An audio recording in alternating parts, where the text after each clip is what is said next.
Good evening and welcome to a Gameplay on Grass. Our second YouTube show, exclusively YouTube, and then we post it up on obviously, it's not exclusive then, on the Facebook and Twitter, but we're not doing the live shows as much anymore. Myself and Brendan here are to talk about some of your questions that you have fired into us on social media. They were mainly Nations League based. Yeah, obviously topical because that's what's going on at the minute. Much to my disgust, to be honest. Like I really had to struggle through an international weekend. The only action I've seen in the Nations League, and we'll talk about some of the questions that we had, is Gino Wijnaldum's goal against Germany last night. Holland beat Germany for the first time in 16 years. 3-0. Beat them 3-0. Seemed to be a decent crowd at that as well. I think it was packed in Amsterdam and seemed a good atmosphere and all that. So they took that pretty serious. I watched none of the Ireland's games. I know we've had questions on that there, and I think there's games on tonight and possibly tomorrow and Tuesday maybe. Yeah. Paying no attention to it. International football, I've just lost interest in it completely. It actually ties in with one of the questions asked about losing interest. Really, is what this question I think is about. Andrew Renshaw, currently the leader of the fantasy football, but we'll not talk about. Well, his first question was, do you think you'd be able to get a Brighton away top? And as we replied back to him this morning, hopefully we won't need to. But yes, if you win that at Christmas, we'll sort you out. But he's asked, what do we make of the Kyle Lafferty situation, obviously with Northern Ireland, and do we think Gerrard has asked him to pull a sickie, which basically is what we're seeing happening more and more, and personally I think is understandable.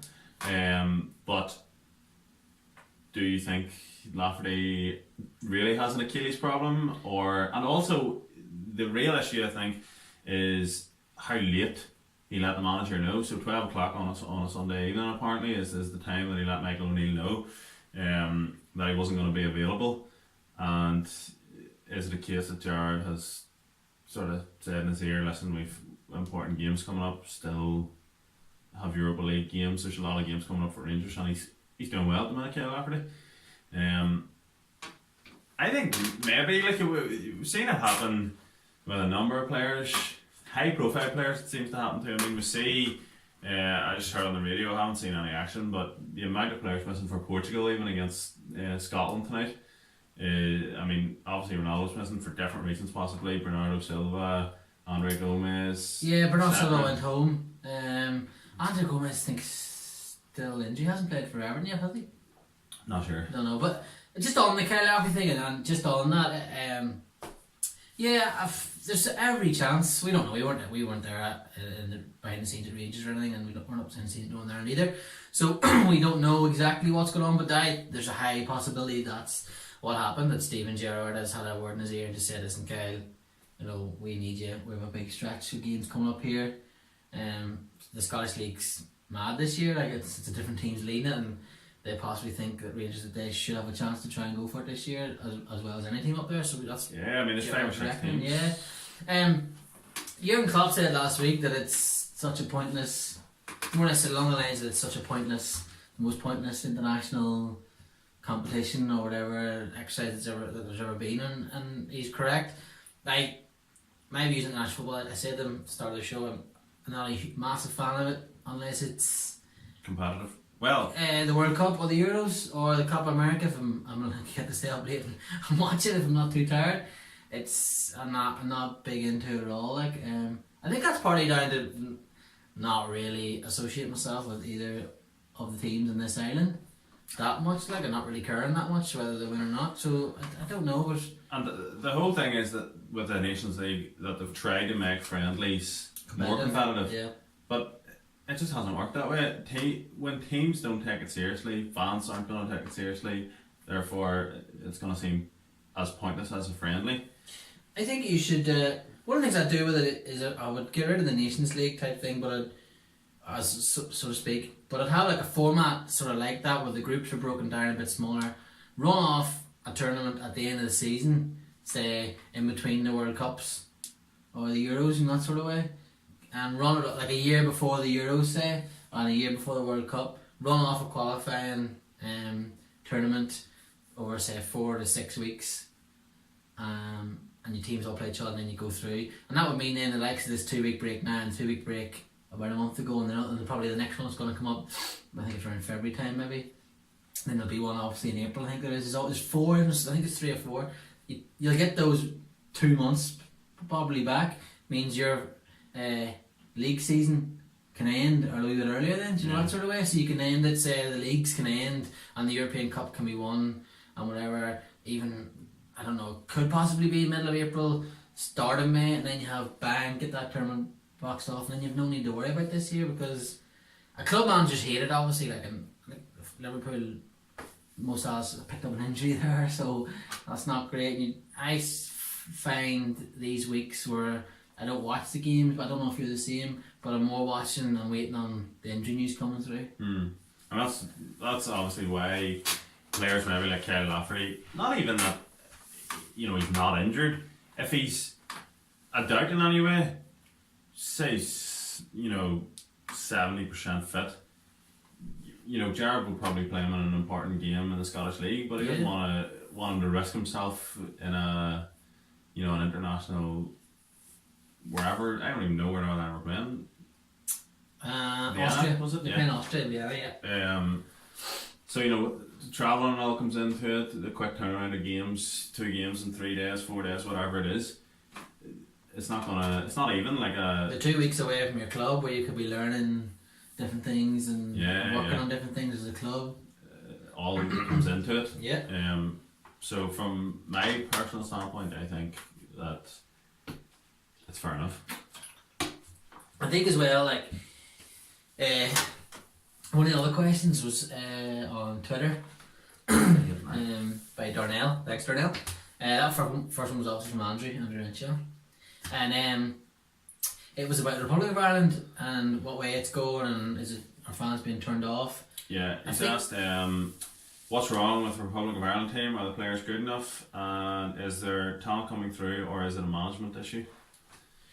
Again, we're not really like massive fans of Republic of Ireland or Northern Ireland to really know and watch what's going on. I'm completely turned off by the Republic of Ireland. To try and watch them play football is just, it's like the worst chore you can imagine as a child being made to do. Like, it's. I think that's Darren's asking. Is part of it is the style of play, and that has to come down to the management. That is the issue.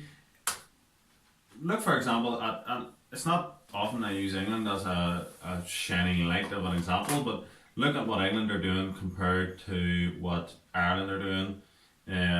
Leave Northern Ireland out of it for now, but everything they've put in place with, you know, St George's and the redevelopment of the youth and the good coaches they've put in at under 17 level, under 19 level, under 21 level. They're reaping the rewards. And now you're seeing it, you know, Jordan Sancho, Mason Mount, look at the quality of these players coming through, and you hear what the people in the know are saying about them. Is that Frank Lampard said multiple times about how he thinks Mason Mount's going to be a starter for Chelsea, like coming through even that loan system.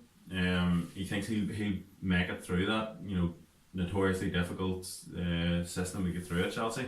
So he obviously sees how highly he rates him, and Gareth Southgate is bringing these players to. That's maybe the advantage of a Nations League or of this type of a setup, is that these are competitive games that these players are getting a chance to experience. You look at Belgium as well. England, obviously, people would probably say the resources England have, which is fair enough, like, and they have so many more millions population. Belgium's a wee bit closer to home because I think there's like 15 million in Belgium, saying there's like 5 million here, so it's not as big a gap. But look what they've done. They, years ago, they went through the whole model of we need to completely change this. I think it was after Euro 2000 maybe. We need to completely change this, change the way we're coaching, change the way we're bringing players through. And they started to develop, and they developed a coaching plan and a development plan, and they started to, like, you know, there's players coming in, and I think Vincent Kompany was maybe the first one that was coming through, and now he's the older guard. Yeah. You have obviously Eden Hazard, who we're going to talk about later on in the show here. Countless. Like, they have such a team, like, even like De Bruyne, Lukaku, Marouane Fellaini, I know he gets a laugh and stuff, but Dembele, if you're on Real World Cup, Dembele, Vertonghen, Alderweireld, Courtois. Yeah, it goes on. This goes on. Meunier, Tielemans now is another one coming through, and I think there's a part of like, I know from when I did coach a little bit that up here in the north they are trying it a little bit and they're bringing in development squads. There's still a massive jobs for the boys at the IFA, and I couldn't give a shout about saying that, and if I offend anyone, there's still a massive jobs for the boys thing at the IFA, or jobs for the girls or whatever at the IFA, and they look after their own, which needs to be taken away and brought in. I think it'd be much better, but I'm not really sure what way they're working down at the FAI, but there is, I know they've maybe the 17's in a good summer, yeah, but apart from that they're coming through, like you're worrying, like if out of that Republic of Ireland team, what's left, say under 21 or 19s, like that's going to start, it's going to make a massive difference. And I think it's a case of everything that Darnell said, that's the issue that's putting fans off. It's that management team, I think they've had their chance. Ireland, if they want to go anywhere fast, in my opinion, they need to change that management team. Yeah. Straight away is, it starts at the top, and Martin O'Neill clearly has no interest or no expertise in recognising, and this may sound like a sweeping statement, but like just based on his career, and yes, he's been successful some places, but it's not his strength recognising and bringing through young talent, or being able to, identify with them and bring them through, where Gareth Southgate is nearly part of, he's just on the verge, I think, of not being an old guard, and having, these players that he's bringing through will have seen him play, as well. Yep. And it's even with Martinez and Henry at Belgium, like the players playing for them would have been able to watch Henry certainly growing up and have that relationship with him. I know you could say that about Roy Keane, but Roy Keane's a law unto himself for different issues. But yeah, I think for me, a complete revamp from top to bottom in Ireland, in the Republic of Ireland, certainly it's what's needed. Yeah. I like Michael O'Neill. There's nothing like Chris Michael O'Neill about coaching and football wise. No, I think he's done a superb job. And just to finish off on the Kyle Apker thing, I think that'll be a blessing for him that he doesn't. I don't think he should be picking him anyway. I don't think he's good enough. I've been to Windsor Park to watch enough games. I've watched enough games on TV. I know he had that good run before the Euros, and they never take that away from him. That was an outstanding run, and he put Northern Ireland more or less to the Euros. But now he's a weak link, I think, in that squad. I think using the likes of Liam Boyce or Will Grigg will probably reap the rewards a bit better. And he's maybe slightly too big for his boots. I don't know him personally. That seems to be what you sort of hear coming out in different things. But the Nations League, we're not big fans here at Babel HQ. Even Jake, I don't know, he's not a massive fan. He didn't care last night about what was going on. We're all pining for the Premier League. Big time, and it comes back next weekend, hopefully. But just one of the other things I want to talk about, I put it up on, I think it was Facebook this morning, and I want to talk to Brendan about it as well. And this isn't just going to be about Eden Hazard, but I'm going to use him as the point. He obviously came out yesterday morning, or was it Friday? I think it was Friday actually. Friday, and he was in an interesting press conference, and we're a fan, Brent's obviously a massive fan of Eden Hazard, we're all fans of Eden Hazard here, this is how confident he is, and he's every right to be. And he said, somebody asked him, was he the best player in the world, and he says again. and he probably is on form, him and Mbappe at the minute, it's hard to pick. And then he said about winning the Ballon d'Or, about going to Spain, and he said, well... The question was, the last 10 Ballon d'Or winners have come from La Liga. Yeah. Which is slightly misleading because it's Messi and Ronaldo. Yeah.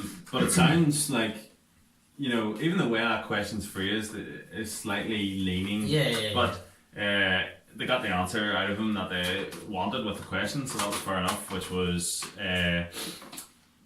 do you see yourself moving there? And he said, or actually, that wasn't even the question that was asked. He just said, maybe that's why I want to go there. Yeah. And he did say maybe, but he's basically saying yes, and then the follow-up question was in January, and he said no. Absolutely not. So it looks as if he's made up his mind, but he looked as if he'd made up his mind 2 years ago, maybe, when this was first coming out. So I'm obviously active on Twitter. I'm been through Chelsea Twitter for ever since the question was about Courtois and Hazard. And it's actually a good comparison because Courtois went about it, certainly from a Chelsea standpoint, the complete wrong way, and Hazard has gone about it the complete right way. If there is a right way for a player to leave your club, obviously there is. You're going to have, especially if it's someone of the quality of Eden Hazard, you're going to have some sort of an issue with it. Going to be a few tears in Babel HQ in May. But not an issue with the player. No, not at all. No. Not at all. And that's probably the question you're asking me. Like, is there an issue with Hazard leaving? And I said to you yesterday, as long as he wins us the league, there he goes. You'd be absolutely buzzing. But yeah, it'd be a perfect way to leave it. And the thing is, not so much for the fans really, because certainly in the last 10 or 15 years Chelsea have had the money to spend on world renowned players, but for the club, is he going to sign a new contract and make Real Madrid pay the 200 million? We don't know. I don't seem to think he's that sort of a person rather than player, but he has said that he wants to leave this club in the right way. Mm-hmm. What that means we don't really know yet, but if he's gonna be open and honest the whole time, then I have no issue with it. I think he's handled it probably the best that we've seen someone in this situation handle. Like last year with Coutinho, I still pine for Coutinho to be pulling on that red shirt around Anfield. I still miss him. I wasn't so much as booing him or anything. I hated that at Anfield for Sevilla game when he came on and those morons beside me in the cup booing him and shouting all sorts of nasty stuff, which is just idiotic. When he came on the pitch that day, I certainly wasn't doing that because I was hoping he was going to come on and stick one in the top corner. But I think when he did the sort of article with the Daily Mail and whatever when he was leaving, and it was like they followed him for a day, because if that had been probably someone at a different club, I might have enjoyed it. But because it was my club, this is probably very hypocritical. I was like, I find this very cheap or something, and there's something not right there. I didn't agree with that, but I would argue with anyone the notion of him. I'm using Coutinho as an example here, and Hazard, and the word loyalty, and this is what gets with me with football. And I think it is because at Liverpool I've seen Coutinho, Sterling, and Suarez and Torres, all leave in the space of a certain amount of years. Alonso was different; that was a mistake by Rafa, but they all leave. Over the last few years when they've been our main players, I've been like, what is going on here? And certainly when Torres left, that hurt. Suarez not so much, because I think he handled that one wrong. He knew what he was getting. But with Coutinho and the word of loyalty, I think us as fans need to reevaluate that.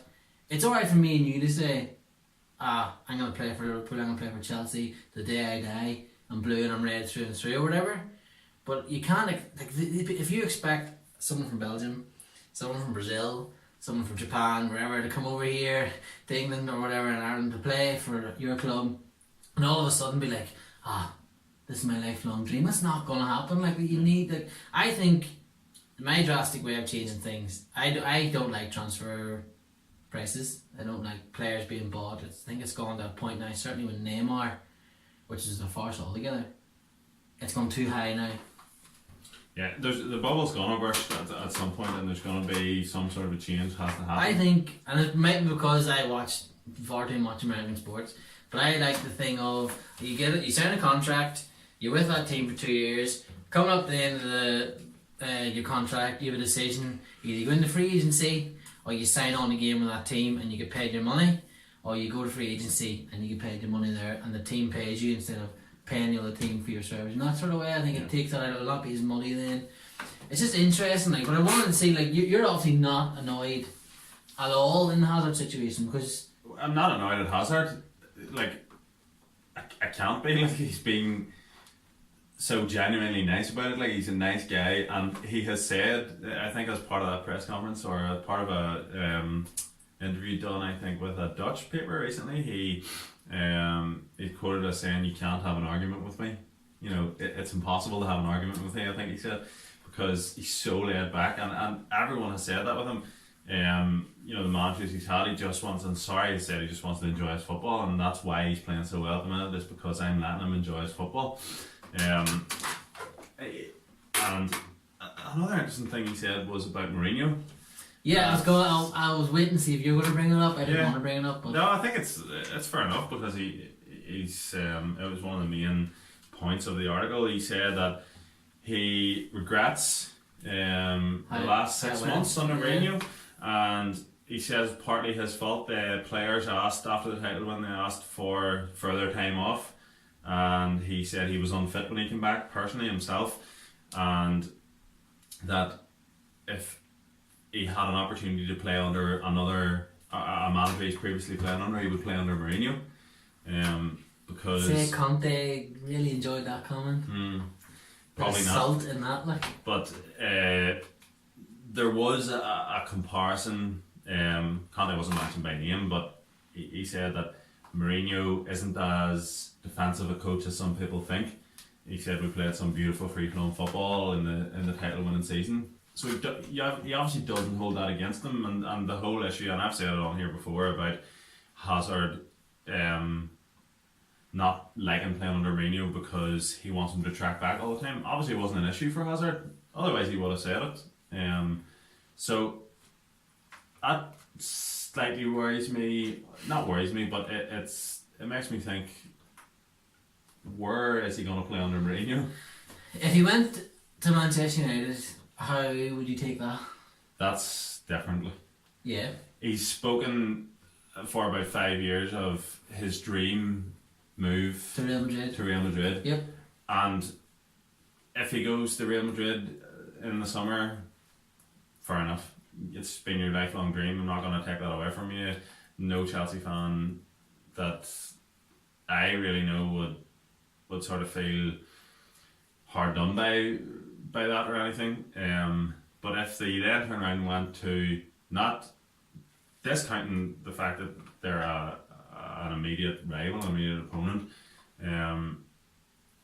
that would be hard to take, because it would be out of the blue. It would be, he's spoken about how much he also loves Chelsea and how much he enjoys playing there and the fans, and he loves his life in London, etc., etc. What if he absolutely rinsed the league for you this year and every cup competition you're in, and then went to Manchester United? Would it still the same? Yeah.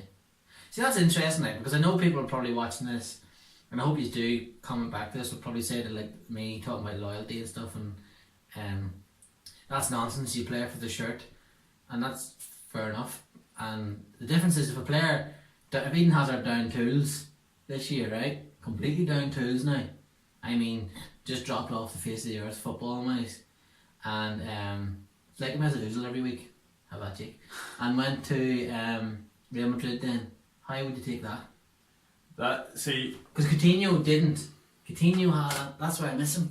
Come back, Felipe. He had a brilliant 3 months for Liverpool where he just kept getting better and better and better, and we're like, oh god, he's unreal now, and now we're getting Virgil van Dijk, and then he left. Yeah. Well, how would you take that then? It would be slightly harder to take, but it wouldn't be as hard to take as if he went to United, because still he's spoken about it being his lifelong dream, and that is the real thing. That, as you say, he's not a John Terry or a Frank Lampard. What if he went to Manchester City? Worse again, because you could nearly understand going to United because of the history, and he may have seen it growing up, etc., etc. But City's just become a club in the last couple of years. Like Sterling got absolutely, and he does every time he plays against Liverpool, gets booed, and then God knows what gets said to him, like by people in the crowd and on TVs all over the world and stuff, because people lose their minds in football. And again, if I was at Anfield, and people can question this if they want, I wouldn't be one of the ones booing him. I'd have Raheem Sterling back in a Liverpool shirt in a heartbeat. He did, and this is what I think people need to start getting in their heads, and it's because obviously I'm watching more American sports and this is the way they look at it. He did what he thought was best for him, and he went and got paid. He went to a club that he thinks could have won titles at the time. Liverpool couldn't offer that, and like Hazard, I don't think he'd go to Manchester United, so really out of the question. But he's going to Real Madrid because he knows that's where I'm going to get into the top for the Ballon d'Or, and that's probably why part of you's thinking, yeah, it's fair enough. There's nothing I can do with that. Like, No. you know, this the way the market is now, and the way those stupid awards are and different things. If you don't play for Real Madrid and Barcelona, it's going to be very hard for you. Look, Neymar didn't get mentioned. He had quite a good season thing. Mbappe had a good World Cup where he probably wouldn't have got mentioned for any of it, and that's why he's gone there. Like, do you know what I mean? Yeah, and Or sorry, hasn't gone there, but the thing with Hazard is as well. I don't even know if it's really about the Ballon d'Or for him. I think he just wants to win. He just wants the Champions Bernabeu, League. and he wants, you know, what he saw growing up with the players that he watched, with Zidane, with his idol. You know, he's probably the player that him and Mbappe and just don't care Neymar. I know he's very good, but whatever. Him and Mbappe are probably the two players in the world now that aren't at Real Madrid and couldn't get from Barcelona that Real Madrid could get and like fashion a team around now. They've lost Ronaldo to Juventus. Yeah. They possibly get both of them in the summer, which would be ridiculous. But yeah, I know what you mean. He probably wants those lights, everything around him. It's like as big a club as Chelsea's become, it's not going to be that big. No, it's like LeBron James going to the Lakers. Yeah. You know, like they're the big, like they are the most recognised team in basketball, and he's gone there for the lights of LA. We have a difference. He left his hometown club, but regardless, he's gone there, and it's a totally the same thing.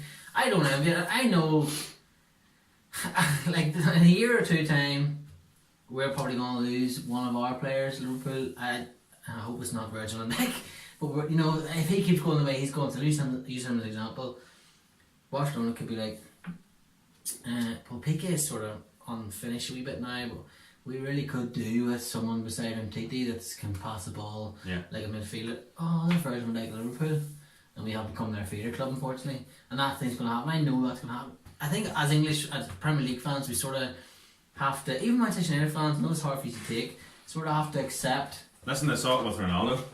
Yeah, they did, but they managed to wait off Real Madrid with De Gea. Yeah.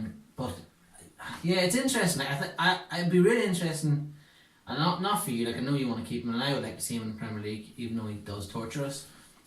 But it will be interesting if it does happen to see the reaction. I think it'll be really strange. It'll not be like any of the rest of them. You'll not see a shirt burnt outside Stamford Bridge, and you'll see a proper send off and a proper thank you Eden. And see that is where I would draw the similarities to Ronaldo, which is the only one really where you've seen him be adored by the fans even when he left, and him probably going out at United. Well, he was a Ballon d'Or winner when he left United in 2008, wasn't he? So he went to Real Madrid as the best player in the world, and Hazard is on that incline to nearly as if he wants to sell himself even more to Real Madrid. Like, I can go even better and even further and higher, and you can take me there. Mm-hmm. You know, obviously the Ballon d'Or's not given out at the end of the season, but if he continues on the vein of form that he's on at the minute, he probably come quite close, because everyone you talk to in round Stamford Bridge, ex-players, etc., say there's more to give from Hazard and there's more to come, which is quite scary. Are you going to try and go over and see him before the season's over? I'd like to, yeah. Yeah, I'd like to go actually. I want to see players I don't know whether I'm getting fed up. I'm not fed up with Liverpool, but I want to go and watch other teams because I want to see. I'd love to see Zaha at Selhurst Park on form, see what he's doing. I'd love to see Man City live in action, not playing against my own team, striking, give me anxiety and panic attacks, and see how flowing they are and fluid and different things. It's like Kevin De Bruyne, but yeah, it's a weird time, like, because we are so used to. Well, mine not anymore, but you're probably so used to Chelsea, like winning leagues and being the big dogs, and now like your marquee player is potentially going to be going. Like, but I was talking to the senior Pat Hagan, hello Pat, last night about it, and I was saying like the best deal I think Chelsea should do is take as much money as you can off Real Madrid and keep Kovacic. Yeah. You know, like 100 million on Kovacic or something stupid, like, and keep him and get him permanently. And Kovacic isn't.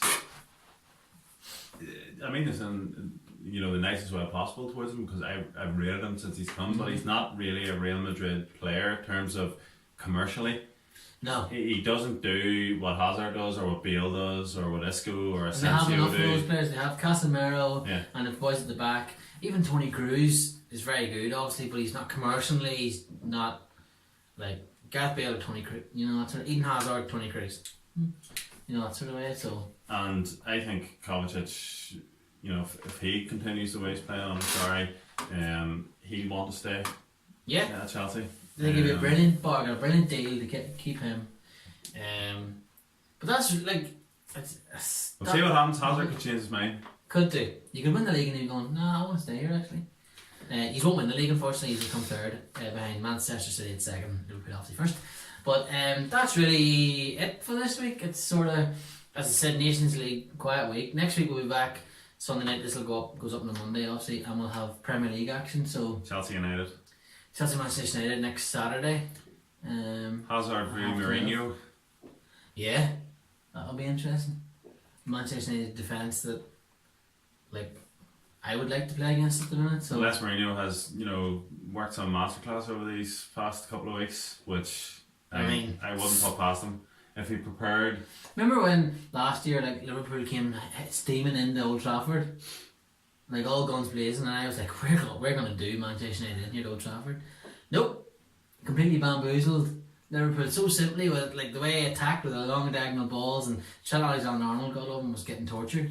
And He's capable of doing it. He'll pull her out of a hat. Like he Mourinho, can do it once a season where he can really. If he gets his house in order, yeah, he will have a game plan. Yeah, believe me. It'll be interesting. That's obviously the big game next weekend, and then we'll be back with our show on Sunday night to talk about what's going on. Wonder if the three teams at the top of the league will still have their unbeaten record. Hopefully the two and blue don't. Only second. Thanks for watching. Catch us on our Facebook at the Sports Babble, at our Twitter page at a Game Played on Grass. You can also get in touch with us at a gameplayedongrass@gmail.com and all our social pages. Thanks for watching. See you again next week. Good luck.